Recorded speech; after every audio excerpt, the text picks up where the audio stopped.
Asset कहाँ ले आए, जरा बच्चे आ लेने दें, पहले जरा थोड़ी थ्योरी पढ़ लें, 1-2 मिनट जरा बच्चे आ लेने दें, बड़े आगे में हैं।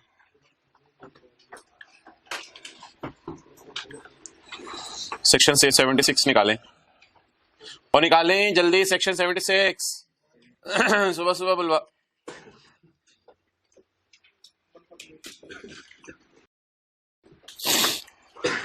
अच्छा जी, सेक्शन 76 में हमने ये बात पढ़ी थी पेज नंबर 178 पे, 48 पे, 148 पे, कि आम हालात में तो इंसिडेंटल एक्सपेंडिचर, ट्रांसपोर्टेशन, इंस्टॉलेशन वगैरह एसेट की कॉस्ट में ऐड होंगे, और इसी तरह एसेट को अल्टर या इंप्रूव करने का खर्चा, जिससे एसेट की एफिशिएंसी वगैरह आउटपुट बढ़ जाए, तो वो भी एसेट की कॉस्ट में ऐड होंगे। बट इन रेयर सर्कमस्टांस मोहतरम, कभी कभी ऐसा भी हो सकता है कि टैक्स वाले कहें कि आप ऑल्टर करने का खर्चा, इंप्रूव करने का खर्चा, या फिर कोई भी इंसिडेंटल खर्चा, ट्रांसपोर्टेशन, इंस्टॉलेशन का, वो पूरा पहले साल ही खर्चे में डाल लें। ओके, पॉइंट 3, भाई अगर एक घर में एसेट पड़ा हुआ है, घर में, उसको आप उठा के बिजनेस में ले आए। अगर एक एसेट कहां पड़ा हुआ है जी, घर में, और उसको उठा के किस में ले आए, बिजनेस में। तो तसल्ली से बात सुनिएगा, अगर एक एसेट घर में पड़ा हुआ है, उसको उठा के बिजनेस में ले आए, उसकी कॉस्ट क्या होगी, फेयर वैल्यू। किस दिन की, जिस दिन बिजनेस में लाए। If a personal asset is put to business use, its cost will be the fair value on the date it is, जिस दिन आप बिजनेस में लाए उस दिन इसकी जो कॉस्ट होगी वो इसकी क्या ले ली जाएगी, फेयर वैल्यू। नेक्स्ट, जो इसकी फेयर वैल्यू होगी वो क्या ले ली जाएगी, कॉस्ट ले ली जाएगी। अच्छा, अगर कोई बंदा एक एसेट खुद बनाए, मिसाल के तौर पे आप ये कहते हैं कि हमारी बिल्डिंग है, राइज वाले कहते हैं हमने कैंटीन है, कैंटीन हमने खुद बनानी है। अगर कैंटीन खुद बनाएंगे तो फिर मटेरियल का खर्चा भी लगेगा, लेबर का खर्चा भी लगेगा, वो सारा खर्चा जमा करके बिल्डिंग की कॉस्ट निकल आएगी। तो अगर आप कोई एसेट खुद बनाना चाहें तो उसकी कॉस्ट कैसे निकलेगी। कल हमने पढ़ा था या पिछली क्लास में कि हमने बना बनाया एसेट खरीदा था। क्या पढ़ा था, बना बनाया एसेट खरीदा था। और पहले हमने क्या पढ़ा था, ये तो हमने पहले पढ़ा था। आज सुबह सुबह क्या पढ़ा, घर का एसेट कहां ले आए, बिजनेस में। और अब पढ़ने लगे हैं खुद एसेट प्रोड्यूस कर रहे हैं या कंस्ट्रक्ट कर रहे हैं। तो अगर आप खुद एसेट प्रोड्यूस करें या कंस्ट्रक्ट करें तो उसकी कॉस्ट क्या होगी, shall be the total cost incurred in producing. Total cost में क्या आएगा, मटेरियल और लेबर, और ओवरहेड्स वगैरह भी होते हैं। ओवरहेड पता क्या होता है, ओवरहेड ये होता है कि ऊपर के खर्चे, मिसाल के तौर पे आपको ये बनाने के लिए बिजली इस्तेमाल करनी पड़ी, जनरेटर किराए पे लेना पड़ा, दीज आर कॉल्ड एज बोले ओवरहेड।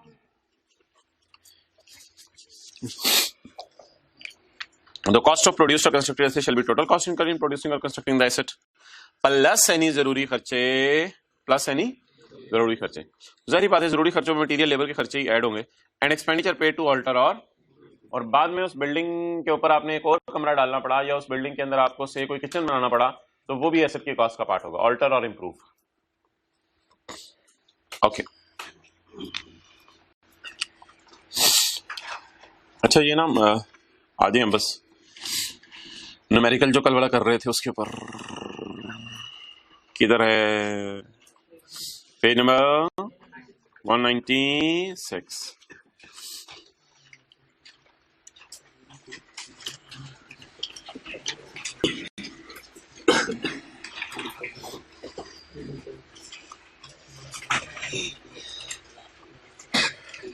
अच्छा जी, इसके अंदर न्यूमेरिकल के अंदर हमने इनकम फ्रॉम बिजनेस निकालनी थी यार। कितनी आई थी इनकम फ्रॉम बिजनेस टोटल, किसी ने किया था घर में, मेहरबानी को बता दे। हाँ जी, 19794। ओके गाय, गुड गाय, 19794। अच्छा जी, अब हमने इसका क्या निकालना है, 19687। ओके, अब हमने इसका टैक्स निकालना है। तो ये तो न्यूमेरिकल का फेस चला था ना, अब हम इसकी वर्किंग कर लेते हैं।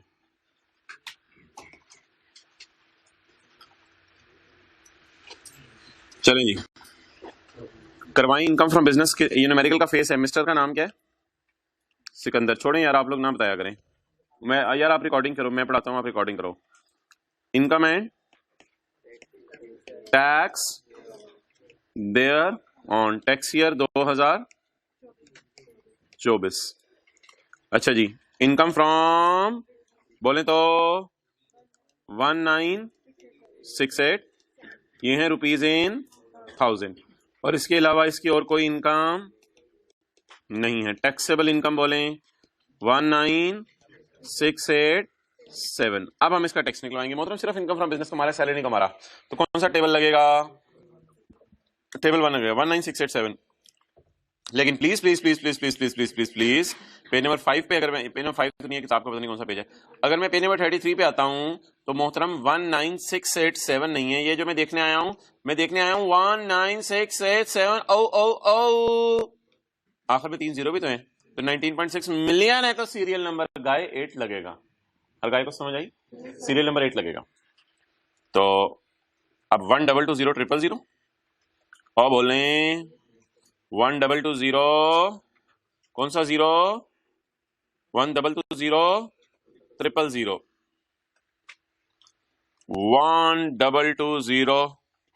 122000 जमा 35% ऑफ अमाउंट एक्सीडिंग 6 मिलियन। तो 19687 6 मिलियन से कितना बढ़ेगा? लेटर पकड़ लें, कोई नहीं, 138687 जी। जिन्होंने कसम खाई हुई कैलकुलेटर ना निकालने की वो भी निकाल लें, इंटू 867, इधर तो 687 है। अच्छा, इंटू 30, जवाब बोले तो 601045। अगर इस 4 को उड़ाऊं तो 0 पे कोई फर्क पड़ेगा? नहीं पड़ेगा। 450, बस राउंड कर दें 6010। तो 19 मिलियन पे 6 मिलियन टैक्स बना। 1,90,00,000 में से 60 लाख दे देंगे हुकूमत को। अगर बड़े होकर सिकंदर बने तो 1,90,00,000 में 60 लाख ज्यादा हो गया, ज्यादा मांग रही है हुकूमत। अच्छा मोहतरम यार, एक चीज लेस करनी है, जिसके लिए इतनी लंबी चौड़ी बहस कर रहे थे, एक चीज लेस करनी है, वो लेस करना है एडवांस इनकम टैक्स। वो लेस करना है बोले तो कल आपको सवाल में याद आ रहा होगा कि हमारे शहजादे अकाउंटेंट ने प्रॉफिट तक पहुंचते हुए इनकम टैक्स माइनस कर दिया था। हमने इसको कहा था कि सेक्शन 21A की रोशनी में इनकम टैक्स बिजनेस का खर्चा नहीं है। जब हमने इसको कहा कि ये सेक्शन 21A की रोशनी में बिजनेस का खर्चा नहीं है, तो इसका मतलब है बिजनेस के खर्चे के तौर पे ये माइनस करने की इजाजत। हाँ, एंड पे हमें ख्याल आया कि यार चलो इतना टैक्स तो ये हुकूमत के पास पहुंच ही चुका है ना, क्यों ना इतना टैक्स माफ कर दें। तो न्यूमेरिकल के एंड पे ना इसको हम माफ किया करेंगे। जिस तरह एम्प्लॉयर नहीं सैलरी पे टैक्स काट लेता था, वो हम एंड पे माफ करते थे, इसी तरह इसको भी एंड पे माफ किया करेंगे। अच्छा पहले ये बता दें, कल मैंने इस इनकम टैक्स को ऐड क्यों किया था? प्रॉफिट तक पहुंचते हुए क्या हो चुका हुआ था? माइनस। सेक्शन 21 के ने कहा था ये टैक्स माइनस करने की इजाजत, इसलिए हमने टैक्स को क्या कर दिया था? ऐड कर दिया था। कल तो खर्चा ना होने की वजह से ऐड किया था, लेकिन आज इतना टैक्स छोड़ने की वजह से कंसिडर कर रहा हूं। क्लियर? तो एडवांस इनकम टैक्स बोले कितना पे कर चुके हैं हम? 200। तो पेएबल टू गवर्नमेंट 5810। कर लिया? ओके, नोट कर। Mister Sikandar, income and tax दे रहा हूं।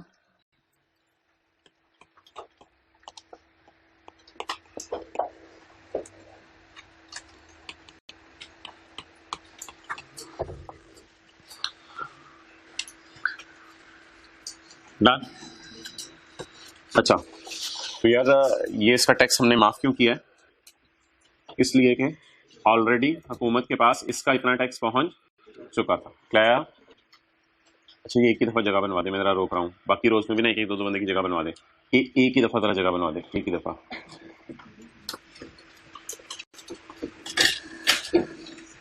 बस ठीक है, काफी है। इधर हो जाओ, और इधर हो जाए, ये जगह है, थोड़ा सा और इधर हो।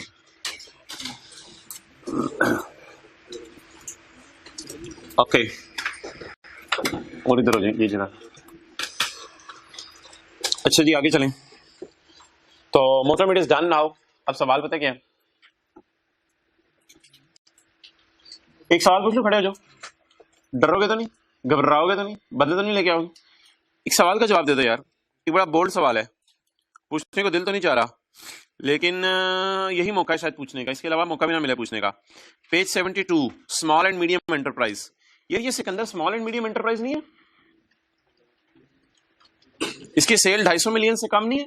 100 मिलियन के अंदर अंदर या 100 मिलियन से 250 मिलियन के दरमियान, तो ये तो स्मॉल एंड मीडियम एंटरप्राइज नहीं है? 100 मिलियन देखते हैं, इसकी सेल देखते हैं। पता नहीं, मैंने कल नजर नहीं पड़ी मेरी इसकी सेल पे। सिकंदर पता नहीं क्या लूट में चाहिए थी, कितनी सेलें करा था। कितने मिलियन है यार इसकी सेल? इसकी सेल है 25.5 मिलियन। इसकी सेल क्या है? 25.5 मिलियन। अच्छा ठीक है जी, 25.5 मिलियन। अब इधर आए ये जो टैक्स क्रेडिट्स का चैप्टर है ना, स्मॉल एंड मीडियम एंटरप्राइज, और ये है पेज 72 के लिए। तो सिकंदर की सेल कितनी है जी? 25। चलो आप 26 भी कह दो। बताएं इस पे टैक्स क्या लगेगा, 7.5 या 7.5? तो हमने इस पे 7.5% टैक्स तो नहीं लगाया। हमने तो सिकंदर की जान ले ली रहे, हमने इस पे 7.5% टैक्स कहां से लगाया है? हमने तो सिकंदर के ऊपर जो है वो जब टैक्स लगाने की बारी आई है तो हमने तो सिकंदर पे टैक्स लगाते हुए लुट.com मचा दी है। हाँ 7.5% का, हमने तो 35% तक रेट लगाया है। क्या? हाँ एक्सेलेंट, बिल्कुल सही भाई ने फरमाया, हमने न्यूमेरिकल बिल्कुल सही सॉल्व किया है। न्यूमेरिकल के अंदर कोई गलती नहीं है। असल में ना स्मॉल एंड मीडियम एंटरप्राइज वाला बेनिफिट अवेलेबल है उस बंदे को जो हम तो बोलोगे तो उस बंदे को अवेलेबल है जो मैन्युफैक्चरिंग कर रहा हूं। मैन्युफैक्चरर कौन होता है? जो बना के बेचे, खरीद के बेचे, बना के बेचे, खरीद के बेचे, बना के बेचे, खरीद के बेचे। आप बताइए ये कौन है? बना के बेचे, खरीद के बेचे। तो ये इस पे वुमेन एंटरप्राइज तो नहीं लगाना, इस पे सिकंदरी तो नहीं है, सिकंदर है ना, तो वुमेन एंटरप्राइज तो नहीं लगाएंगे। लेकिन स्मॉल एंड मीडियम एंटरप्राइज क्यों नहीं लगाएंगे? चलो आज दिमाग खुला थोड़ा सा, ज्यादा तो नहीं खुल गया, साथ वाला परेशान तो नहीं हो रहा, दिमाग खुल तो गया ना। तो मोहतरम ये ना is involve in selling goods. अब आप इसे ये असम्पशन नहीं लेंगे मैन्युफैक्चर करके सेल कर रहा है, तो ये ट्रेडर होगा, खरीद के बेच रहा होगा। तो इसलिए जब तक मैन्युफैक्चरर का लफ्ज सवाल में आना जाए, स्मॉल एंड मीडियम एंटरप्राइज का कॉन्सेप्ट नहीं लगेगा। ये कॉन्सेप्ट किस पेज पे था मैंने जो दिखाया? इट इज बोले it is not small and because. या मैंने आपको इस सवाल में ये अप्लाई कराया कॉन्सेप्ट, या आपको जरा मेंटली प्रिपेयर करवाने वाले दिनों के लिए? Mentally prepare. It is not SME because it is not manufacturer. लिख लिया आपके साथ वाले ने? इंश्योर करें जरा। It is not SME because it is not manufacturer. हालांकि इसकी सेल कितने से नीचे है? 100 मिलियन से नीचे है। 100 से 250 भी दूर की बात, 100 मिलियन से नीचे है इसकी सेल। लेकिन इस पे एसएमई वाले रेट क्यों नहीं लगाए? क्योंकि वो बेनिफिट्स ना हुकूमत ने सिर्फ उनको दिया हुआ है जिनकी फैक्ट्रियां हैं, जो मैन्युफैक्चरर्स हैं, जो चीजें बना के बेच रहे हैं। क्लियर? Okay next. अच्छा अगला सवाल आपने बड़े गौर से समझ लें। अब आई होप कि आप हजरात में जिन्होंने तशरीफ लाना था वो तशरीफ ला चुके हैं, मेहरबानी आपकी। पेज नंबर 195 पे आए। अच्छा जी यार, ये ना कुछ रूल्स हैं, rules for income tax business numericals. In rules का ना हम अपनी तरफ से ना ऐसे ही अपनी तरफ से नाम रख लेते हैं पार्ट ए। क्या नाम रख लेते हैं? Part A. तो पार्ट ए रूल्स का नाम रख लेते हैं, treatment of various adjustments in numerical. अच्छा यार एक बात याद रखिएगा, जब भी मैं कहूँ ना अकाउंटिंग वालों की किसी चीज में मसला है, तो अकाउंटिंग वालों की चीज हमेशा उल्टानी होती है। फिर अकाउंटिंग वालों की चीज उल्टाने का तरीका यह है कि P&L में जिस तरह गई हुई है उससे रिवर्स साइन करके उल्टा दो। और जब भी मैं कहूं टैक्स वालों का गेन, टैक्स वालों का लॉस, टैक्स वालों की बैड डेट रिकवरी इनकम, तो वो चीजें रिकॉर्ड करनी होती है। मैं ऐड और लेस ना बोला करें यार, वो नेचर डिफरेंट होती है। जैसे मैं मिसाल के तौर पे कहूं कि अकाउंटिंग वालों की डेप्रिसिएशन उल्टानी है। अब आप मुझे बता दें न्यूमेरिकल में डेप्रिसिएशन अकाउंटिंग वालों की कैसे उल्टाएं, क्या हो चुकी है? इसको उल्टाने का तरीका ऐड करना। अच्छा अब मैं कहूं न्यूमेरिकल में टैक्स डेप्रिसिएशन रिकॉर्ड करें, तो जरा खर्चे रिकॉर्ड करने का तरीका सोचे। खर्चे रिकॉर्ड लेस। अगर मैं आपसे कहूं अकाउंटिंग वालों के मुताबिक बिल्डिंग बेचने पे गेन आया है, तो अकाउंटिंग वालों का गेन उल्टा दें, तो गेन कैसे उल्टाएं? लेस करके। अच्छा मैं आपको बताऊं, नहीं टैक्स वालों की नजर में भी गेन ही आ रहा है, टैक्स वालों का गेन रिकॉर्ड कर दें, तो बोले अकाउंटिंग वालों के आइटम्स को क्या करते हैं? उल्टाते हैं। अगर वो खर्चे हों तो ऐड करके उल्टाते हैं, और अगर वो अकाउंटिंग गेन्स हो तो लेस करके। तो ये ना लफ्ज बोला करें ऐड या लेस, उल्टाना या रिकॉर्ड करना बोला करें। तो अकाउंटिंग वालों की चीजें उल्टाया करनी है, टैक्स वालों की चीजें रिकॉर्ड किया करनी है। अच्छा यार, जरूरी नहीं है कि अकाउंटिंग वाले जब कोई चीज उल्टाएं तो बदले में टैक्स वाले कोई चीज रिकॉर्ड भी करने दें, ये भी जरूरी नहीं है। अच्छा, दूसरी मैंने बात की थी लीज के ऊपर, आज लॉजिक डिस्कस करूंगा, लेकिन अगेन मैंने सोचा लीज पे लॉजिक डिस्कस करने का कोई फायदा नहीं। हल्की सी बात बस समझ लें लीज के बारे में, ऐसे ही 2 दिन जो कैफ 5 में आपने जाके पढ़ने हैं, अभी क्यों हम जाया करें। हल्की सी बात लीज के बारे में समझ लें। लीज के बारे में ना थोड़ा सा इख्तलाफ है। टैक्स वाले कहते हैं कि आप अगर कोई चीज बैंक से किस्तों पे ले रहे हो ना, तो ये चीज आप ले लू कोई नहीं रहे, आप किराया ही दे रहे हो बस। क्लियर। और अकाउंटिंग वाले कहते हैं कि नहीं नहीं नहीं यार, ये चीज ना किस्तों पे आप लेना चाह रहे हो असल में, तो पैसे नहीं आपके पास, तो ऐसा ऐसा पैसे देके लेना चाह रहे हो। तो अकाउंटिंग वाले कहते हैं इसलिए पहले दिन से इसको डेप्रिशिएट करो, और क्योंकि किस्तें आहिस्ता आहिस्ता पे होती हैं तो फिर किस्तों पे बैंक को इंटरेस्ट भी मांगते हैं, तो इंटरेस्ट भी रिकॉर्ड करो। क्लियर। और वो बात अलग होती है कि बैंक किस्तें इस तरह की बना देते हैं रेंटल के, उसमें इंटरेस्ट भी पड़ा होता है थोड़ा बहुत, लेकिन उस चीज को नहीं छोड़ेंगे, इंटरेस्ट प्रिंसिपल के चक्कर में पड़ेंगे तो बिल्कुल कैफ 5 में निकल जाएंगे आप। तो बस ये बता दें, अकाउंटिंग जब आप कैफ 5 में पढ़ेंगे तो जब भी अकाउंटिंग के सवालों में लेसी को सॉल्व करेंगे, यानी जिसने एसेट लीज पे लिया हुआ है, तो उसके P&L में कैफ 5 के टीचर क्या डलवाएंगे, क्योंकि वो एसेट आपने ले रहे हैं तो उसकी डेप्रिसिएशन डलवाएंगे, और क्योंकि उसकी किस्तें आहिस्ता आहिस्ता पे कर रही हैं इसलिए लेट पेमेंट पे इंटरेस्ट डलवाएंगे। लेकिन टैक्स वाले कहते हैं सारी चीजों को छोड़ो, इसकी बजाय क्या माइनस कर लो, रेंटल माइनस कर लो। अच्छा, मैं ये बात कर रहा था कि जरूरी नहीं हर जगह अकाउंटिंग वालों की चीज उल्टा के टैक्स वाले अपनी को चीज डलवाएं भी।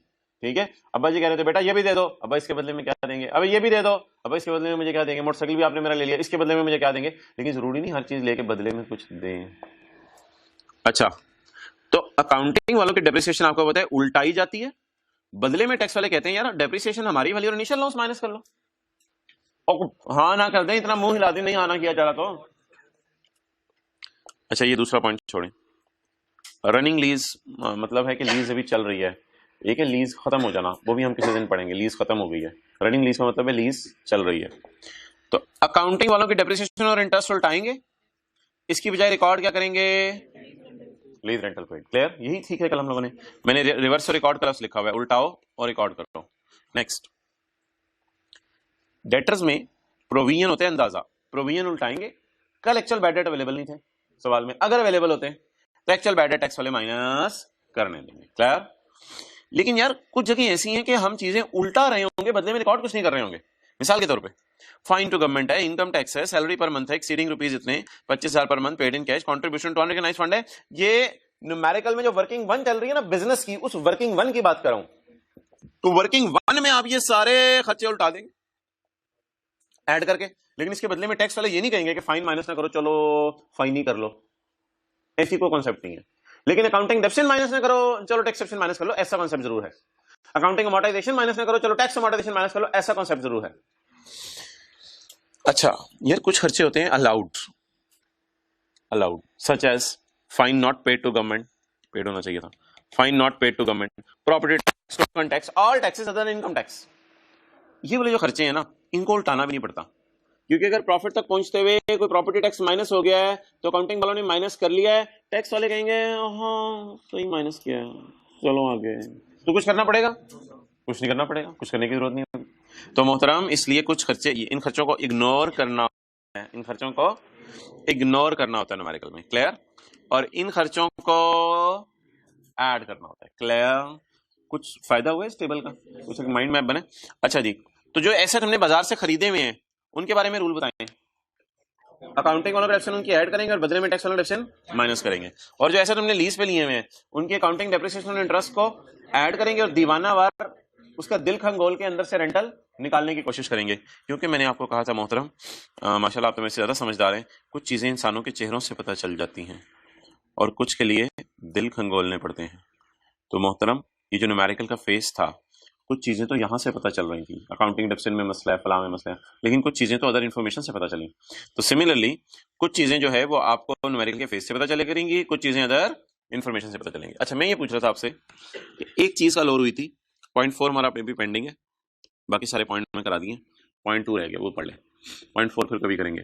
पॉइंट 2, मिसाल के तौर पर अकाउंटेंट हमारे ने गलती से प्लांट को खर्चों में डाल दिया, फर्नीचर को खर्चों में डाल दिया, सॉफ्टवेयर को खर्चों में डाल दिया, ये तो ना सिर्फ एक टैक्स ब्लेंडर है बल्कि अकाउंटिंग ब्लेंडर भी है। अगर कभी खुदा ना खास्ता ऐसा हो जाए तो फिर पूरे कॉस्ट ऑफ एसेट को आपने उल्टाना है। Owned asset wrongly recorded as an expense in P&L।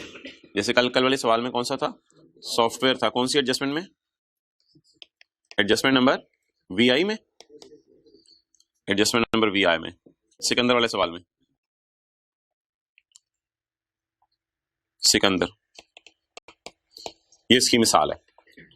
अगर कभी कोई आपका अपना एसेट आप गलती से किस में डाल दें, खर्चों में डाल दें, तो पहला काम क्या करेंगे, जरा आंखें बंद करके सोचिए प्रॉफिट तक पहुंचते हुए कितना खर्चा माइनस हो चुका होगा, उसकी पूरी परचेज प्राइस को क्या कर देंगे, इसके बदले में टैक्स वाले क्या माइनस करने देंगे, हाँ इसके बदले में टैक्स वाले अपनी वाली अमोर्टाइजेशन माइनस करने देंगे। तो बोले प्रॉफिट तक पहुंचते हुए कल की एडजस्टमेंट नंबर 6 में क्या माइनस हो चुकी थी, 600 का पार्ट बन के कॉस्ट ऑफ सॉफ्टवेयर। तो कॉस्ट ऑफ सॉफ्टवेयर अगर प्रॉफिट तक पहुंचते हुए माइनस हो चुकी थी, टैक्स वाले कहेंगे यार इसकी कॉस्ट माइनस ना करो, इसकी अमोर्टाइजेशन माइनस कर लो। तो हम क्या करेंगे, फिर कॉस्ट ऐड कर देंगे, उसकी जगह अमोर्टाइजेशन माइनस कर देंगे। ये एक ब्लंडर हुआ करेगा जो अगर कभी कभी हुआ करेगा तो हम इसको सही कर लिया करेंगे। अच्छा जी, और एक और चीज जो जाते जाते की थी यार, ये खर्चों को पे ना करना ना, ये एक जुर्म है, खर्चों को पे ना करना, लेकिन थोड़ा वेट करके इसकी सजा मिलती है। सजा फौरन नहीं मिल जाती, सजा मरने के बाद, मरने से पहले मिल जाती है सजा। मसलन आपने खर्चा पे नहीं किया 2020 में, हुकूमत 21 में कहेगी यार पे कर लो, 22 में कहेगी कर लो यार, 23 में कर लो यार, पे कर दो यार, 24 में हुकूमत कहेगी नहीं पे किया, आप कहेंगे नहीं पे किया, हुकूमत कहेगी आ जा, तेरा खर्चा हम डिसअलाउ करते हैं। अब 2020 की कैलकुलेशन आपको रिवाइज नहीं करनी पड़ेगी, 24 में जाके आपने इसको न्यूमेरिकल में ऐड कर देना है। अब आप सोचेंगे ये 20 में खर्चे में गया था, 24 में बदले में इनकम में जा रहे हैं। और यार एक मजे की बात बताऊं, हाँ बताता हूं, अगर यहां 2321 लिखा होता तो 2024 का न्यूमेरिकल करें ना हम, तो इस 2024 के न्यूमेरिकल में इग्नोर करते, इस 2024 के न्यूमेरिकल में इसको इग्नोर करते। अबे वजह बता दे रहे, क्यों वजह बता दें इसको क्यों इग्नोर करते। मोहतरम असूल पता है क्या, असूल ये है कि अगर कोई खर्चा है ना 21 का, तो वो 22 में आप पे ना करें, 23 में पे ना करें, 24 में पे ना करें तो भी ठीक है, 25 में पे कर दें। अगर 25 में भी पे ना करें तो ये 25 में ऐड होगा। कल यार, लेकिन मैंने बड़ी जानबूझ के सवाल में ना 20 का खर्चा डाला था ताकि कॉन्सेप्ट क्लियर हो जाए। खर्चा किस साल का था, 21, 22, 23 तक वेट करना था। अगर खर्चा पेना होता तो 24 में। ये 4 साल वाली बात किस सेक्शन में पड़ी थी, सेक्शन 34 के 5 में पड़ी थी, मैंने आपको बताया था, सेक्शन 34 के 5 में। क्लियर। तो खर्च लायबिलिटी को पे ना करना जुर्म है या बहुत अच्छी बात है, जुर्म है। वैसे लोगों को आप लटकाया करेंगे पैसे या दे दिया करेंगे, ज्यादा भी लटकाया तो 3 साल लटकाना है, चौथे साल इन एनी केस, लेकिन जिससे आपने जो वादा किया होगा उस वक्त आप दे ही देंगे। तो डन डना डन। तो मोहतरम ये बात आपने लिखी माशाल्लाह, आपने नेक हाथों से, जिन हाथों से सुबह फजर के लिए अल्लाह अकबर किया है। अच्छा मोहतरम, आज तक तो वैसे ही बड़ा आसानी से पड़ जाते हैं फजर में। अब मुझे ये बता दें कि इसको फिर हमने क्या करना है, अनपेड रेंट को क्या कर देना है, ऐड कर देना है। कितनी अमाउंट थी, 6 की थी ना, इधर नजर भी नहीं सही आ रही। अनपेड रेंट को आपने क्या कर देना है, बोले ऐड कर देना। सजा देनी है या रिलैक्स करना है, सजा किस जुर्म की, पेमेंट ना करने की। तो सजा अगर देनी हो तो ऐड करना है, लेस करना है। ऐड करने से प्रॉफिट, जब प्रॉफिट बढ़ जाएंगे तो टैक्स बढ़ जाएगा। क्लियर। तो टैक्स वालों की नजर में 6 क्या हो जाना चाहिए, सजा मिल जानी चाहिए। तो सजा मिलने का क्या मतलब है, इसको क्या कर दें, ऐड कर दें। चलें जी, आ जाए सेक्शन 76 पे। अच्छा ये आपने ना जो पेज है 195, इसको बड़े अच्छे तरीके से करना है घर में, पेज 195 क्या,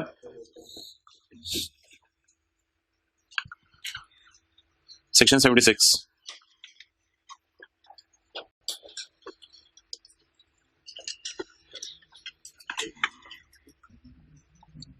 मजा आया था वैसे इसका, न्यूमेरिकल का सिकंदर वाले का, बोले मजा आया था तो फिर कल आपने रात को खाना भी नहीं खाना था, इसी को कर लेना था, और सुबह फजर में भी नाश्ता भी नहीं करना था, इसी को कर लेना था। और ज्यादा मजा आया करें तो फिर ये वाला सवाल कर लिया करें। पेट नहीं भरता, बस मजा आता है।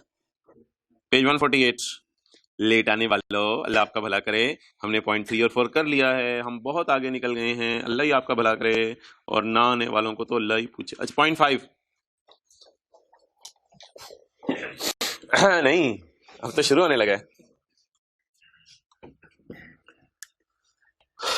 कर लें जिन्होंने करना है, फिर उसके बाद शुरू करते हैं, एक ही दफा कर लें। जी बिल्कुल, इसकी कसर आएगी थी।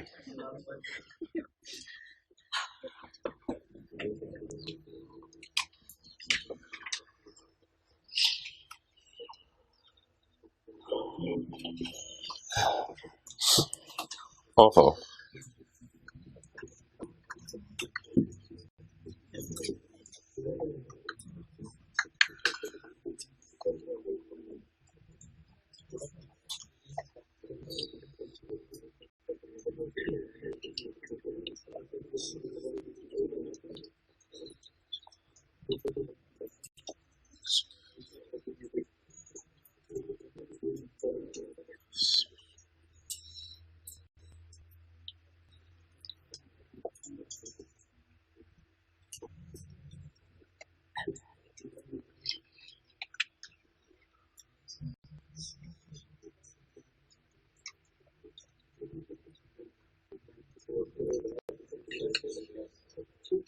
टाइम पे आना था आपने, वी ऑलरेडी डिस्कस्ड। अच्छा जी, बताऊंगा मैं। मोहतरम,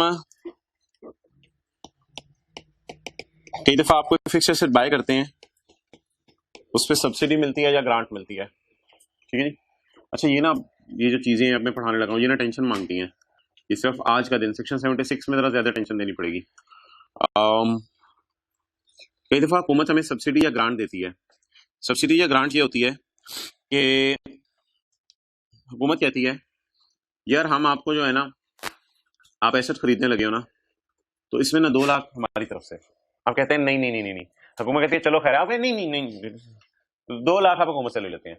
तो आप कोई प्लांट इंपोर्ट करने लगे तो हुकूमत ने कहा 2 लाख हमारी तरफ से। ये सब्सिडी या ग्रांट है, इसमें 2 सिनेरियोस बन सकते हैं। जैसे ही आपको ये ग्रांट मिले, कमिश्नर आपको देखे ललचाई हुई नजरों से कहे यार जबरदस्त है यार, औसम यार, 2 लाख रुपए तुझे मिले, 2 लाख रुपए तुझे बैठे बैठाए मिल गए, आजा माय डियर टैक्स दे दे इस पे। आपसे क्या मांग ले? 2 लाख टैक्स नहीं मांगेगा, 2 लाख पे रेट लगा के कोई टैक्स मांगेगा। तो सब्सिडी या तो क्या हो सकती है, टैक्सेबल, या सब्सिडी क्या हो सकती है, माफ। तो सब्सिडी एक तोहफा ही है ना यार, हुकूमत ने आपको तोहफा दिया, इसको सब्सिडी भी कहते हैं, ग्रांट भी कहते हैं। हुकूमत ने अगर आपको तोहफा दिया, सब्सिडी दी, ग्रांट दी, कुछ भी दिया, तो मतलब इसमें कितने सिनेरियोज हैं? 2। या तो कमिश्नर क्या कहे, आजा काका टैक्स दे, ठीक है, या दूसरी ऑप्शन क्या है, कमिश्नर इसको क्या कर दे, एग्जेम्प्ट कर दे। अच्छा एक बात ये हो गई, इसको साइड पे रखते हैं। अगली बात, आप बोतल खरीदने गए 30 रुपए की, दुकानदार ने आपको सब्सिडी दे दी। सब्सिडी क्या दी? दुकानदार को उसकी बेगम का फोन आया, रुखसाना ने रशीद को फोन किया, रशीद पुत्र पास हो गया AFC से, पुत्र पास हो गया। रशीद खुशी में, रशीद दुकानदार खुशी में आपको बोतल दे रहा था 30 रुपए वाली, तो उसने 30 रुपए वाली बोतल जो है उसमें से आपको 5 रुपए की सब्सिडी दी। और बताएं आपको बोतल कितने की पड़ी? अच्छा मुझे बता दें, आप जब बाहर निकलेंगे दुकान से तो घर वाले अगर आपसे पूछें भाई कितने की बोतल पड़ी, पड़ी पड़ी कितने की? 25 की पड़ी। क्यों? वैसे लोगों को कितने की मिल रही थी, लेकिन आप राइट उस टाइम पे पहुंचे थे जिस वक्त उसको रुखसाना का फोन आ रहा था, राइट एट दैट टाइम आप पहुंचे थे, तो उस वक्त आपको सब्सिडी की वजह से 30 रुपए वाली चीज कितने में मिली? आप क्या कहेंगे, मुझे पड़ी कितने की, वैसे मिलती कितने की है? 30 की। अच्छा what is net cost, cut कटा के नेट आपको कितने की पड़ी? 25 की। ग्रॉस कितने की थी? 30 की। लेकिन आपको बच बचा के बचत बुचत होके टोटल कितने पड़े? 25। क्लियर? अच्छा जब भी सब्सिडी या ग्रांट मिलेगी ना, तो हमने सवाल में पहले ही नेट कर लिया करना है, पहले ही नेट कर लिया करना है फिगर्स को। क्या मतलब? अगर आपने लाख रुपए का एसेट खरीदा और हुकूमत ने कहा था 20,000 मेरी तरफ से, आपको पड़ा कितने का? आपने लाख रुपए का एसेट खरीदा, हुकूमत ने कहा यार 20,000 मेरी तरफ से पैसे रख लो।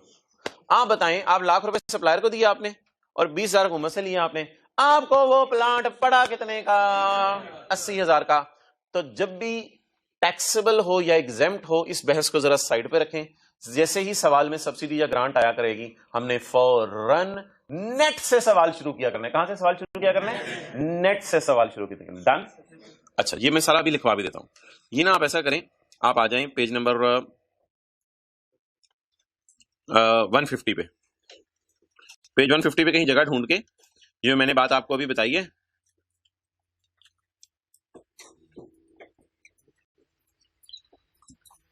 पेज नंबर कौन सा? 150।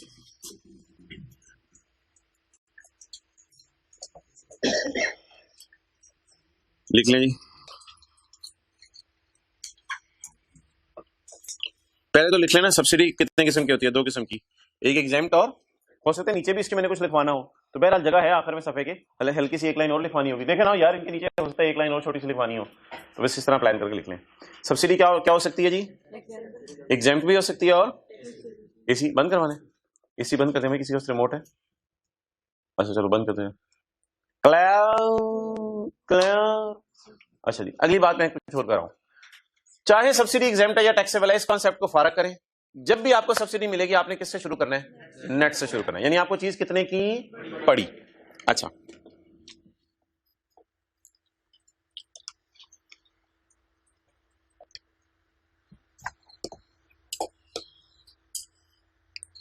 असल में ना फिर चीज की कॉस्ट निकालनी होती है, उसको डेप्रिशिएट करना होता है। Entity purchase an asset costing ₹70,000, page 150।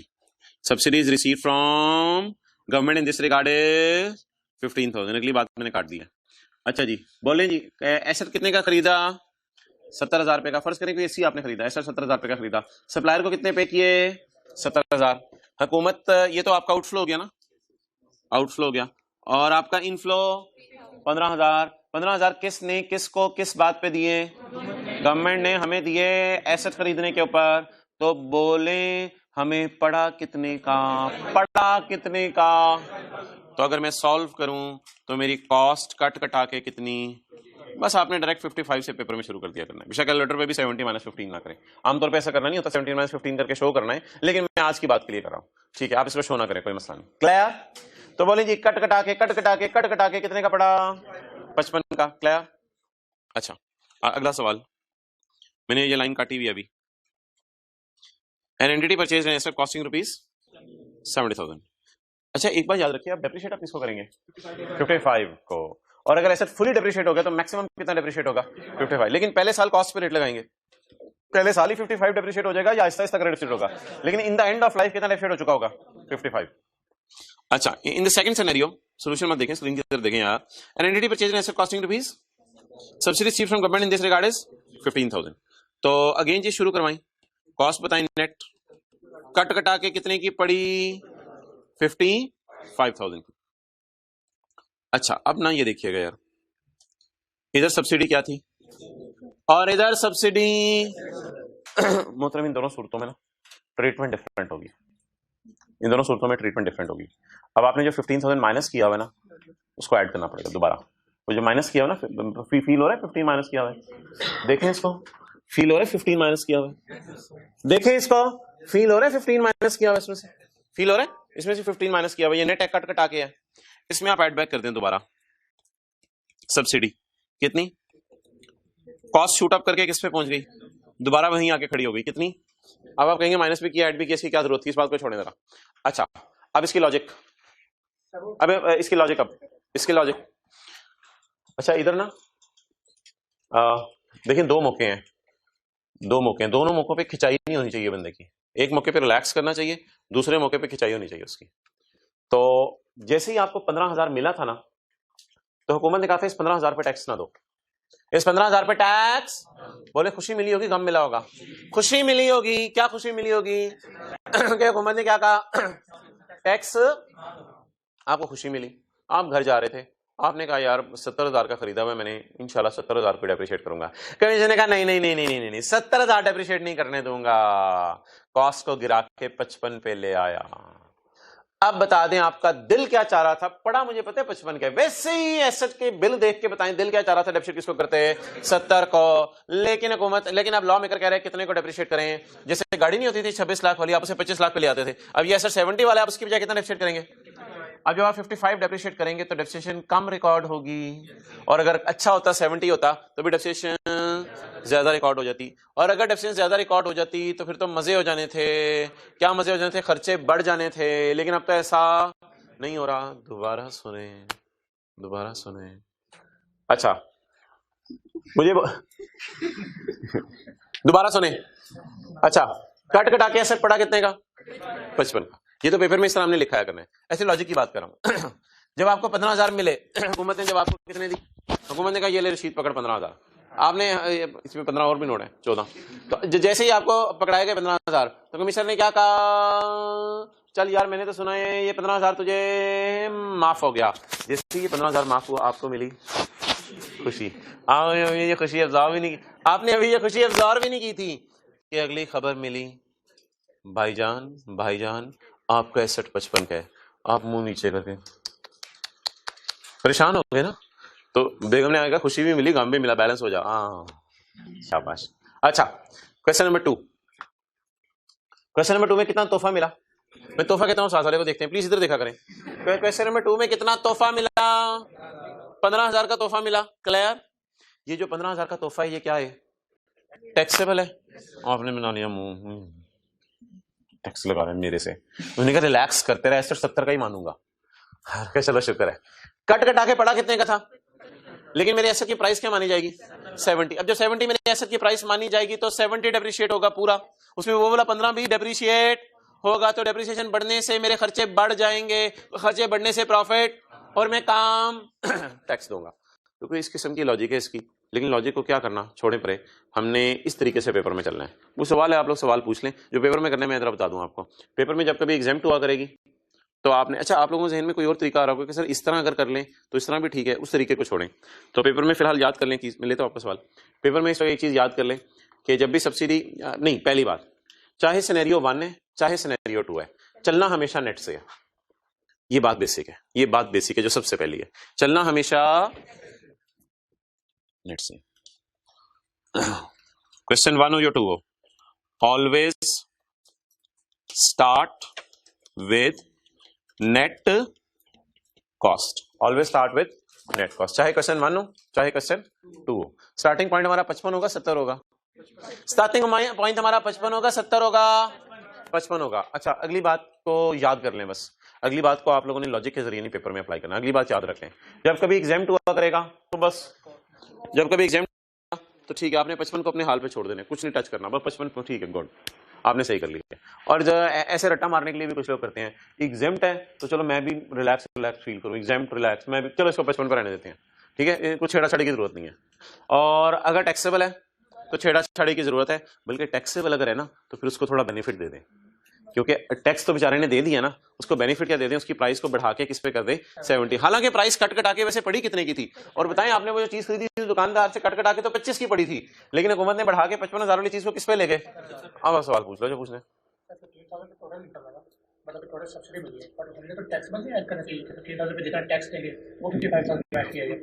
उस पर जितना टैक्स बनेगा, नहीं नहीं नहीं नहीं, सब्सिडी पूरी अमाउंट की बात होगी। अब दुकान के ऊपर जाते हो तो दुकान पे जाके यही बात होती है कि 30 वाली चीज अगर आपको जो है वो मिली 25 की, तो 5 का आपको खुशी हुई, आप बाहर निकल के क्या बताते हो मुझे कितने की पड़ी, 25 की पड़ी जी। कौन सी अकाउंटिंग, हाँ हाँ हाँ हाँ, अच्छा जी, लेकिन इस तरह वो नहीं पूछता। मोहतरम अब नटशेल बता दें सारी बात का क्या बना, पहला स्टेप बताएं, always start with the net cost. जैसे दुकान पे जाते हैं 30 रुपए वाली चीज 25 रुपए की मिल जाती है, तो हम क्या कहते हैं 25 की पड़ी, तो हमेशा आपने क्या कहना है 70 - 15 55 की पड़ी, 70 - 15 55 की पड़ी। ये लिखने के बाद आपने जरा नजर मारनी है सिनेरियो कौन सा बन रहा है।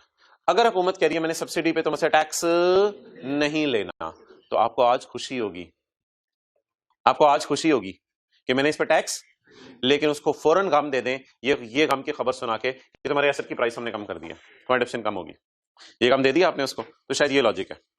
एंड ओहो ग्रांट वापस लेना कोई नहीं, लेवल में मिलने तो दो। अच्छा तो अगली बात, सब्सिडीज टैक्सेबल। तो टैक्सेबल में आज आपने उसे क्या दी है? खुशी। आज उसे क्या दी है? तो कल आप उसे गम दे दें। क्या कह के?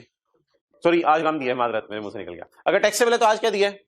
गम दिया है। आज गम दिया माजरत, गम दिया। खुशी मेरे मुंह से आज टैक्स देना पड़े तो आज आपने उसे क्या दिया है? गम दिया है। इस गम को कैसे कंपनसेट करें? खुशी देके। खुशी देके कैसे खुशी दें उसे?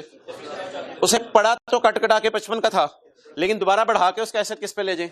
70 पे। अब वो फ्यूचर में डेप्रिशिएट कितना करेगा? जैसे कोई बंदा गाड़ी खरीदे 30 लाख की, आप उसे ऐसे ही खुश होकर कहते हैं चल रहा 30 लाख की डेप्रिशिएट कर ले, हालांकि गाड़ी कितनी डेप्रिशिएट होती है? 25 लाख। ऐसे ही है। तो इसको पड़ा कट कटा के कितने का था? हुकूमत ने खुशी देने के लिए इसकी प्राइस को बढ़ा दिया। जब प्राइस बढ़ गई तो प्राइस दोबारा शूट अप करके कहां आ गई? 70 पे। Clear? Okay. Question number 3, an entity purchase an asset। अच्छा ये ना वो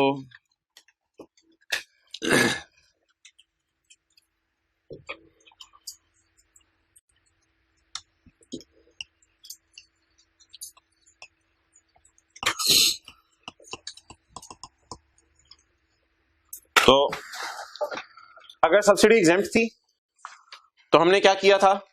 55 को 55 नहीं रहने दिया था। क्लियर? और अगर सब्सिडी टैक्सेबल थी तो 55 में दोबारा 15, वट एवर द लॉजिक में बी, लीव इट। तो ये क्वेश्चन 1 और 2 के नीचे अगर आप बनाना चाहते हैं तो बना सकते हैं। वैसे तो आप लिख चुके हैं, खाली यही बनाना पड़ेगा। इतना सा तो यहां तक तो लिख चुके हैं ना सारे, एग्जेम्प्ट और टैक्सेबल। एग्जेम्प्ट के केस में बस 55 को उसी तरह पढ़ा रहने दें, और टैक्सेबल के केस में 55 में 15 ऐड कर दें। लॉजिक फर्क करें।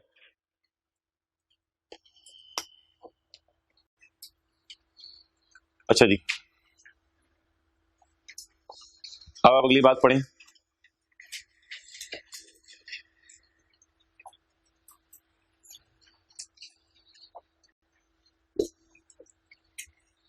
Question 3।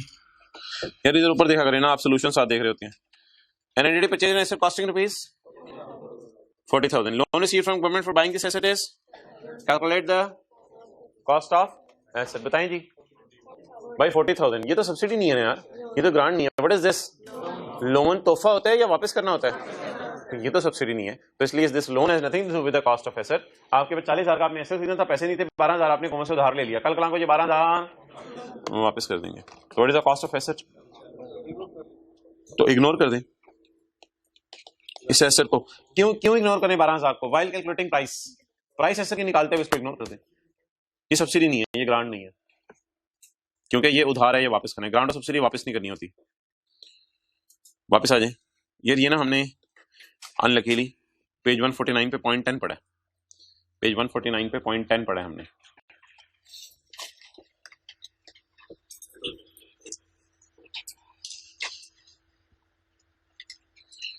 The cost of an asset,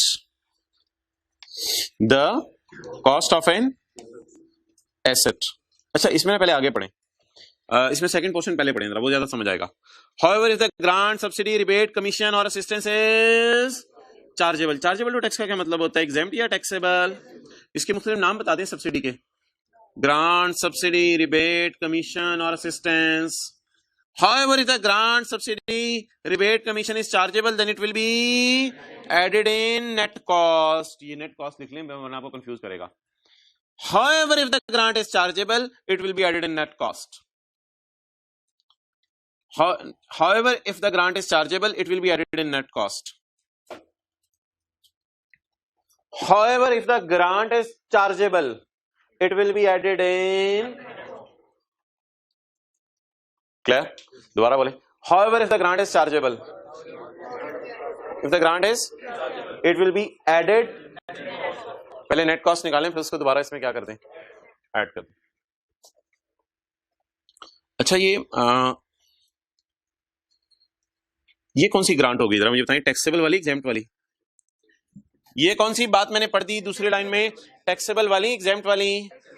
अच्छा मुझे ये बात बताएं, इससे पिछली लाइन में फिर कौन सा लफ्ज आना चाहिए? एग्जेम्प्ट का। क्योंकि इधर हमने कौन सी बात कर ली है, लेकिन मजे की बात सुनिए, पिछली लाइन में टैक्सेबल का लफ्ज नहीं आ रहा, एग्जाम का लफ्ज नहीं आ रहा पिछली लाइन में। इसलिए एग्जाम का लफ्ज नहीं आ रहा क्योंकि हाउएवर से पहले, और लॉजिक भी यही बनती है कि एग्जाम का लफ्ज ना भी आए तो खैर है, क्योंकि हाउएवर का मतलब ये है कि ये सिनेरियो टैक्सेबल के लिए, तो इससे पिछला सिनेरियो किसके लिए था? तो अब एग्जाम्प्ट का लफ्ज कहीं ना ढूंढिएगा, वो नहीं मिलेगा आपको, ठीक है। The cost of an asset, the cost of an asset does not include the grant. ये कौन सा रूल है?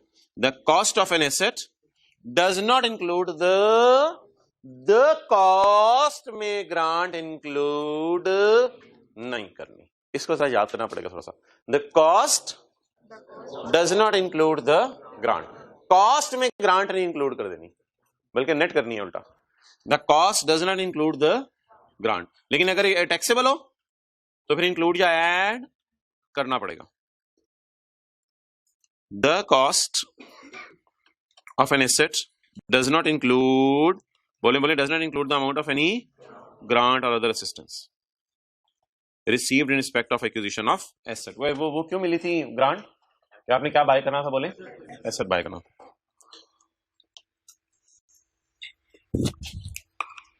ये इस लाइन का ना मतलब उर्दू में लिख लें, नेट कॉस्ट में कुछ ऐड नहीं करना। लेकिन आपको याद है दूसरे सिनेरियो में करना था।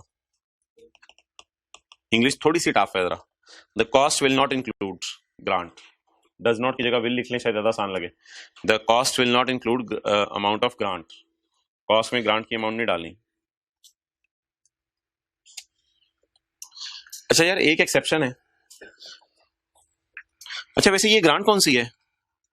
Any exempt grant, exempt subsidy, exempt rebate. क्योंकि नीचे किसी हाउएवर के बाद किसकी बात हो रही है? तो इम्प्लाइड सी बात निकलती है कि हाउएवर से पहले किसकी बात हो रही होगी? एग्जेम्प्ट की। लेकिन एग्जेम्प्ट इस लॉ में लिखा नहीं, बड़ी कंजूसी से इसने अंग्रेजी मारी है वैसे। और आज हमारे याद करने के लिए है भी यही अंग्रेजी, 2-3 लाइनें इधर है, 2-3 लाइनें ऊपर है, बस यही हमने याद करनी है आज, बस क्लास खत्म होने लिए।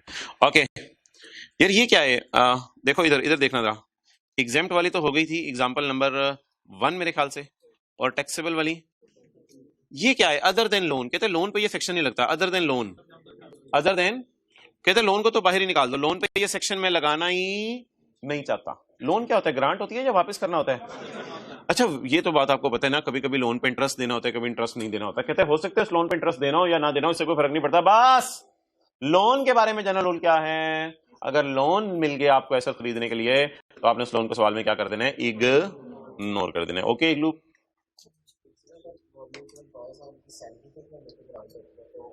हमारे सिलेबस में सिर्फ एसेट की ग्रांट है, अंडरलाइन करें। एक्विजिशन ऑफ असिस्टेंस का मतलब है कि तुम एसेट खरीदो और उसको मंगवा मैं देता हूं, मिसाल के तौर पे, वो भी तो ग्रांट ही होगी, वो भी तो ग्रांट होगी क्या? तो वो तो एसेट बन रहा है ना, आप एम्प्लॉइज की कोई और बात करते हैं, एसेट बन रहा है, तो एसेट के लिए जो भी खर्चा होगा वो हुकूमत दे सकती है ग्रांट के नाम से, यही ट्रीटमेंट होगी। ओके आप IAS 20 से चीजों को मिक्सअप न करें। IAS 20 में सिनेरियो के लिए ये पड़ा था, सिनेरियो के लिए ये पड़ा था, बस सादा सी बात है। जब भी आपने एसेट एक्वायर करना है तो उसके लिए हुकूमत कोई भी आपको तोहफा दे दे, उस तोहफे की ट्रीटमेंट हमने पढ़ ली है। अच्छा जी अब आ जाए पॉइंट 5 पे। इस पे आपकी जो है वो डबल टेंशन नहीं चाहिए आप मुझे, इस पे सिंगल टेंशन भी चल जाएगी। पॉइंट 5, आपने लिया एसेट, एसेट के लिए आपको लेना पड़ा लोन। ये लोन वो नहीं है जो मैंने पिछली मिसाल में करवाया अभी, वो जो गवर्नमेंट से आपने लिया है, वो गवर्नमेंट तो पाकिस्तानी गवर्नमेंट से लिया ना आपने। लोन आपको लेना पड़ा एसेट के लिए फॉरेन करेंसी में। मिसाल के तौर पे आप एक पावर प्लांट लगा रहे हैं, उस पावर प्लांट से आपने बिजली बनानी है। अब वो पावर प्लांट से आपने बिजली बनानी है तो समझे वो पावर प्लांट जो है वो बन रहा था 10 करोड़ रुपए का। अब वो 10 करोड़ रुपए का पावर प्लांट जो है उसके बारे में आपने सोचा कि मैं 10 करोड़ रुपए के पावर प्लांट को कैसे अपने पैसों से खरीदूं, तो आपने बाहर के बैंक को अप्रोच किया और उसको कहा यार 2 करोड़। उसने कहा हाँ 2 करोड़ मेरी तरफ से। जाहिर बात है आप उसको इंटरेस्ट देंगे। तो ये वो वाला लोन नहीं है, ये वो वाला लोन नहीं है जो मैंने पहले डिस्कस किया है। वो तो हमने वैसे ऐसा खरीदने के लिए किससे लोन ले लिया था? लोकल पाकिस्तान की गवर्नमेंट से लिया था। लेकिन ये मैं किससे लोन ले रहा हूं? हाँ वो तो पाकिस्तान की फेडरल गवर्नमेंट, प्रोविंशियल गवर्नमेंट से लोन लिया था। ये लोन बोले किससे ले रहा हूं? फॉरेन कंट्री से। अच्छा अब ना बच्चों को ना टैक्स की क्लास में बैठ के IAS 23 चढ़ा होता है, चढ़ा होता है ऐसे दिमाग के ऊपर। अच्छा इस लोन के इंटरेस्ट का क्या करेंगे? ओ भाई सारे इंटरेस्ट खर्चों में जाने हैं।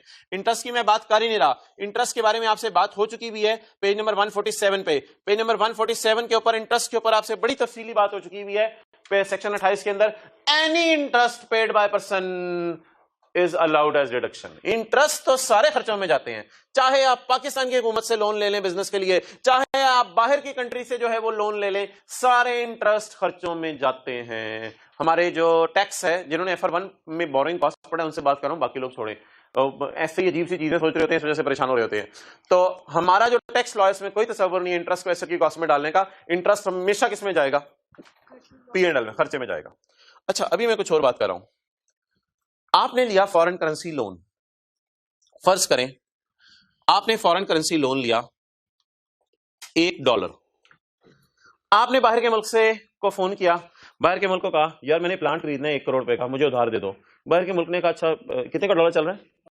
170 का। अच्छा 170 का डॉलर चल रहा है। आपने बाहर के मुल्क से फोन किया, बाहर के मुल्क को फोन करके कहा यार मैंने 1 करोड़ रुपए का प्लांट खरीदना है। बाहर के मुल्क ने कहा 170-80 मेरी तरफ से। हमने कहा क्या मतलब, शर्मिंदा कर रहे हो? उसने कहा $1 उधार ले लो मेरी तरफ से, $1 मेरी तरफ से। अब आप मुझे बता दें आपके पास $1 पहुंच गया। आप मुझे बता दें जिस वक्त डॉलर पहुंचा था $1, वो डॉलर था, यानी वो डॉलर पाकिस्तान करेंसी नहीं थी, वो डॉलर बाहर के बैंक से आया था और बाहर के बैंक ने एक जहाज का कप्तान आ रहा था उसकी पॉकेट में डाल दिया था कि तुमसे रशीद ले लेगा एयरपोर्ट पे। तो पाकिस्तान में जहाज लैंड किया, हमने पायलट पे छलांग मार के उसको जफ्फी डाली और पायलट की जेब से $1 निकाल लिया। अब मैं लोगों को दिखाता फिरूंगा, देखो मुझे फॉरेन बैंक से लोन मिला, देखो मुझे फॉरेन बैंक से लोन मिला, देखो मुझे फॉरेन बैंक से लोन मिला, देखो मुझे फॉरेन बैंक से लोन मिला। कितने डॉलर? $1। फर्ज करें उसका डॉलर 170 रुपए का है। आपकी मैं बात नहीं कर रहा, मेरा तो दिल धक धक धक धक कर रहा होगा, पता नहीं जब ये मैंने ये वापस करना है उसका डॉलर कितने का हो गया होगा। हो सकता है क्या जब ये लोन वापस करूं तो डॉलर महंगा हो सकता है, तो दिल धक धक धक धक धक धक धक धक धक कर रहा होगा कि पता नहीं उसका डॉलर कितने का हो। तो फर्ज करें उसी साल जिस साल आपने एसेट खरीदा उसी साल रीपेमेंट भी थी और आपने 6 महीने बाद ये $1 वापस करना था। जिस वक्त आपने लोन लिया था उस वक्त डॉलर था 170 का, जब आपने ये लोन वापस किया उस वक्त डॉलर हो गया 172 का। बोले आपने जिस वक्त लोन लिया था आपको कितने पाक रुपीस आए होंगे? असल में आप $1 जो पायलट से लिए ना आपने, उसको लेके बाजार गए होंगे, वहां से 170 रुपए दुकान से ले लिए होंगे आपने। वो दुकानें होती हैं करेंसी की दुकानें होती हैं ये, वहां से जाके आपने करेंसी एक्सचेंज की दुकान से 70 रुपए जेब में डाले होंगे। अब जब बाहर के बंदे का 6 महीने बाद फोन, ओ भाईजान मेरा $1 वापस करें, आपने कहा पायलट पेज पायलट नो जल्दी भेज पायलट को। उन्होंने कहा पायलट उधर ही है, जब फिर डाल जाके उसे। अच्छा पायलट उधर ही है, चलो मैं जा रहा हूं। अब आपके पास तो डॉलर है नहीं, अब आप बाजार गए होंगे, बाजार में जाके, वो बातें समझ आ रही हैं, आप बाजार गए होंगे, बाजार में जाके आपने पूछा होगा भाईजान डॉलर कहां से मिलता है? किसने कहा होगा जाओ यार फलां दुकान से डॉलर मिल जाते हैं। आप उस दुकान पे गए डॉलर लेने,